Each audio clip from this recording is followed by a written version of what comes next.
What's up guys, and welcome back to my anime art channel, and today we're going to be drawing Kisho Arima from Tokyo Ghoul. I know they only showed him for 2 or 3 episodes, but he's definitely the most OP character in that show, and I'm really excited to draw him today. So, let's get started. Alright, so we're ready to go to work, but first let me show you the image we're going to be drawing today, because we're going to make a few changes. If you're a fan of Tokyo Ghoul, then you'll probably be familiar with the image we're drawing today, which is Kisho Arima holding the SSS owl. So here are the 2 images that we'll be working with today. At first I was basically going to take his face from the close-up shot and superimpose it on our image. But after looking at it more closely, you can tell that his head in our image is slightly tilted upward, which is why his ears are below the tip of his nose. Whereas in the close-up shot, his ears are lined up with the tip of his nose. That basically means the only thing we'll be able to take from this close-up shot will be his eyes. And even there, we're going to change the position of his pupils and lower them a bit. So we're going to start off with a circle, and within that circle we're going to draw an X. Now you might be wondering why I bothered with a circle if I'm going to define his face with an X anyways. And although either one could have been used to help us find our starting position on the paper, I decided to use a circle in order to provide some outside constraints for his face. This is especially important since he's wearing glasses, and a common mistake with glasses is drawing them either too small or too large.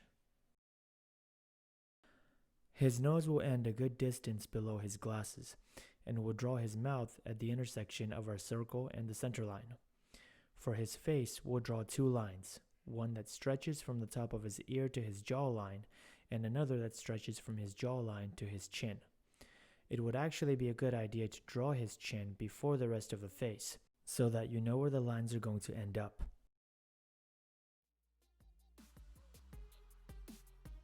His ears will stretch from his nostrils to the top of his glasses. We'll just draw a few strands of hair above his glasses, since there isn't enough space to fit in too much detail.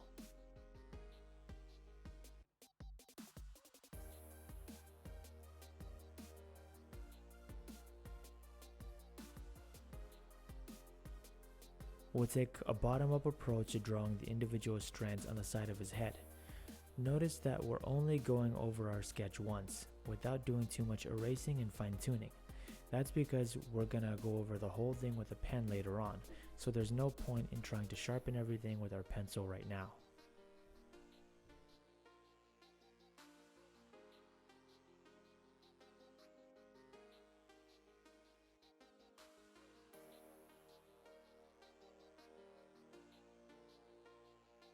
I decided to show some video of me drawing because apparently I hate myself. Notice the unkept hair and generic black t-shirts. Working our way down his arm, we'll draw some overlapping lines to add some dimension to the cloth on his jacket. Be careful not to round off his shoulders too much, and use straight lines where appropriate.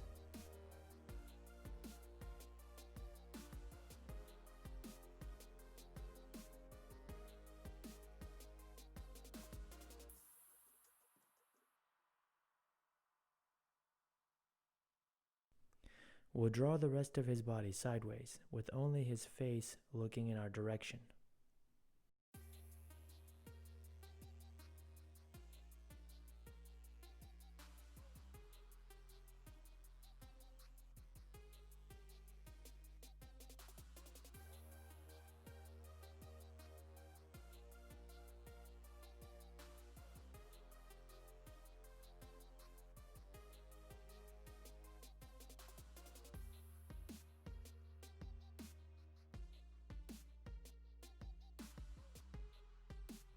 And there's me again for some reason. I keep looking up and down from the computer screen and it's freaking me out.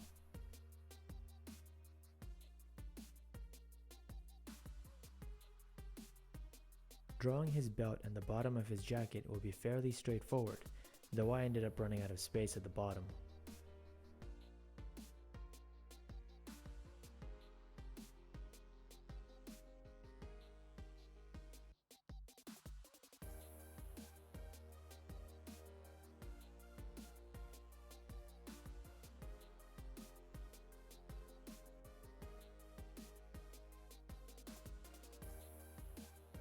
Alright, now it's time for everyone's favorite part of the drawing process, the hands. Luckily for this particular image, most of his hand is covered by the sword, so we really only need to worry about the top of his hand and his thumb.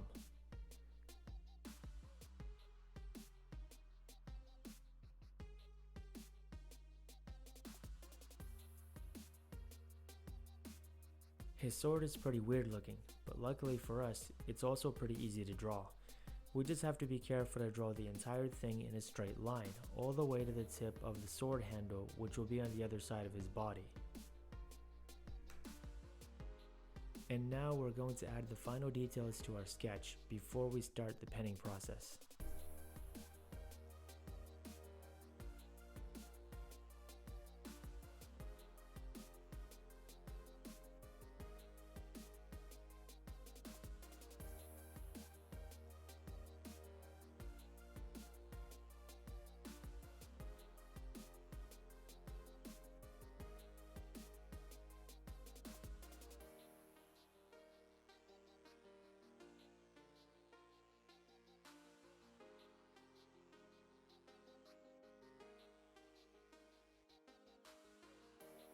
For his hair and his glasses, we're going to need a very thin pen, so we're going to use a 0.1 micron pen.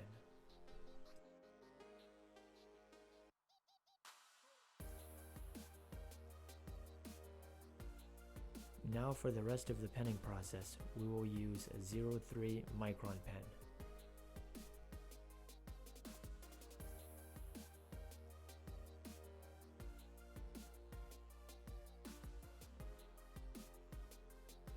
We're gonna draw his eyes in the center of his glasses, and as long as we've drawn everything on his face proportionately, this will work just fine.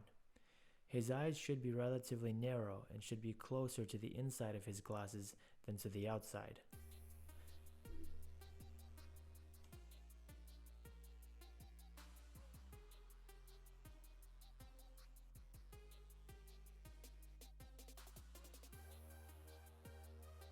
We'll position his pupils in the center of his eyes. Since his head is only slightly tilted, this should work just fine.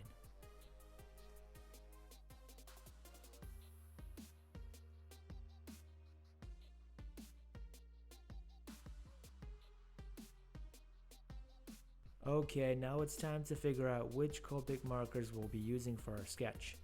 I'm going to play with several different shades for his skin, clothes, and his sword until we find the right combination. Since I'm definitely not going to have the exact same colors as our image, I'm going to opt instead for colors that are similar enough to the original and blend well together.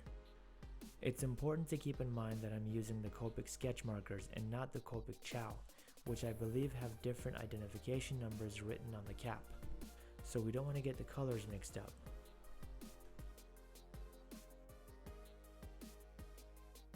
Once we've chose which markers we'll be working with, we can get started in coloring his skin. For the first layer of his skin, I'm going to use E31.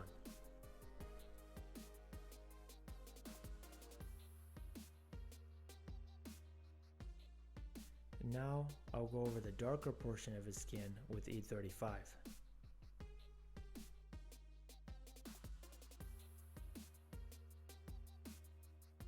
Next, I'll go over the whole thing with E31 again, before coloring with the final layer of E35.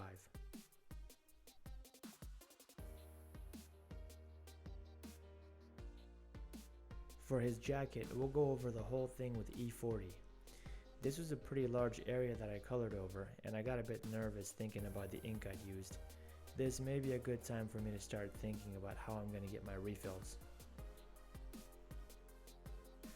Now we're going to go over the darker shade of white with N1 and repeat the same process we used for the face.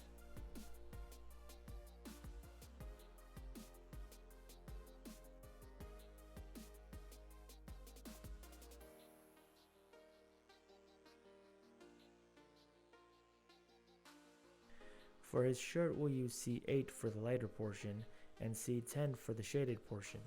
You gotta be real careful not to accidentally color over his skin, because there's no way to undo that damage. For the sword handle, or handles, there's 4 of them for some reason, we're gonna start coloring with C2. then go over the darker portions with C4. Okay, so here's where everything started to fall apart on me. Everything seemed well enough with the hair until I started adding additional layers of color, and since I still couldn't get the sharpness I was looking for, I kept adding additional layers until, you know. Now it kinda looks like someone spat on my picture, to be honest. His hair just looks like a big smudge. Things are only going to go further downhill from here since I still have his glasses and sword left to color.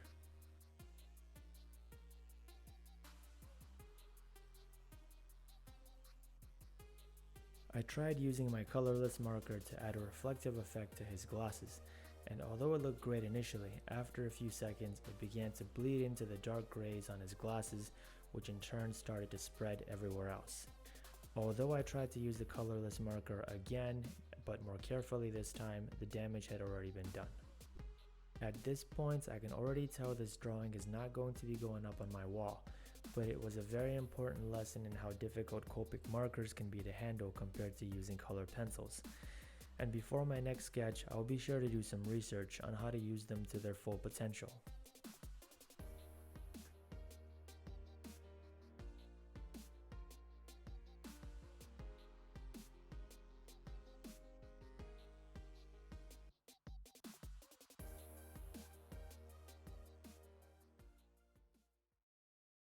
Alright guys, so let's go ahead and take a look at the final results.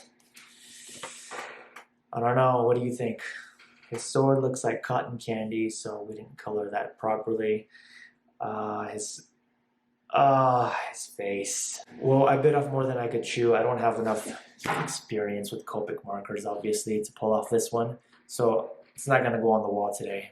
But for the next video, I'm going to get a lot of practice in with my markers before I start recording.